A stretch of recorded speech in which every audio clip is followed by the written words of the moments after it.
Good morning, brothers and sisters of Finance 300. I'm coming to part two of the week 6 case study. I did forget one thing. So we did calculate, right, in the assumption of the inflation for the cost of food and for your fixed cost. But in some cases, you're going to have to do a little bit more than that, right? Because we took the cost and we inflated it by 4%. But I also forgot that there is some other things that we might need to take into account. For example, expected growth in sales from population, right? So if your variable costs adjust depending on your sales growth or decrease, then you're going to have to adjust it for this gross sales, right? So we want to do the same thing where we do it times 1 plus, and then whatever this percentage is. Okay. Now, if we do that as a fixed variable that that shifts as the formula shifts, then we would want across the row. So it's fixed on the row, but variable on the column. Then we would do F4 twice, and that gets you to that number, or you can just put the dollar signs where you need to.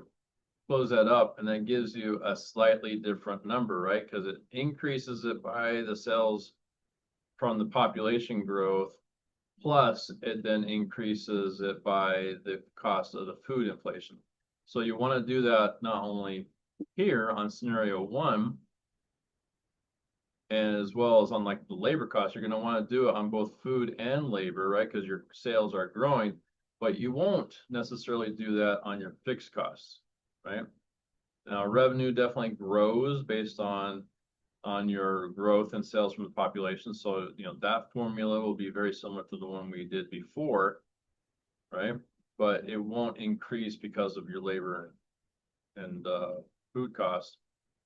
On scenario 2, you're going to do the same thing here as well, because, right, you lose customers. So it's going to be a times 1 plus, and then if you select your growth, which is actually a decrease, your decline, hit F4 twice, that gets you that number. You can arguably now copy this formula over, and where there's an expected price increase, not growth, but expected growth increase, you're gonna have to move this number down.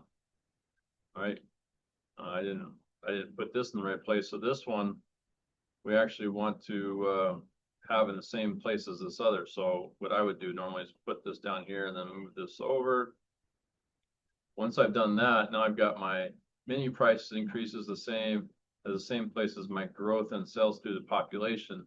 And then when I copy this formula, let's look what it does. See, so F4, it goes F2, sorry, F2, or just select inside there. Is now increasing it by the food cost and the consumer increase or decrease to the base price, right? But if I go over, if I now use that same formula, right, I copy it and I bring it over here and I paste it. Now, whoops, this is paste formula. Now what you'll see is that it carried over, it's copying, and it's using these two variables to increase or decrease the value, but it's still based on this original one because we've fixed it on B6, column B, and it varies on 6, so we can actually move the formula up and down a little bit. But of course, oh, come on, what did I do? I did something. I put a decimal right there. Let's take the decimal out. Okay, now if I take this formula, let's say, and I want to apply it to labor, I'm gonna have to make a little adjustment. So let's say I just paste the formula there. Now it's going to be off a little bit. So it's going to be based on food, but now I want it to based on labor. So I just move this down. I'm still changing the growth, changing the value based on the population growth. But now it should be going back to the base for labor, which it is. So perfect. So I've double checked that and it's all good. All right. So those are the types of things you can do on week six case study to incorporate not only the growth or decrease in sales, but also the change in the actual cost of the individual variable like food or labor. Hope that helps out as you finish out your work here. Bye.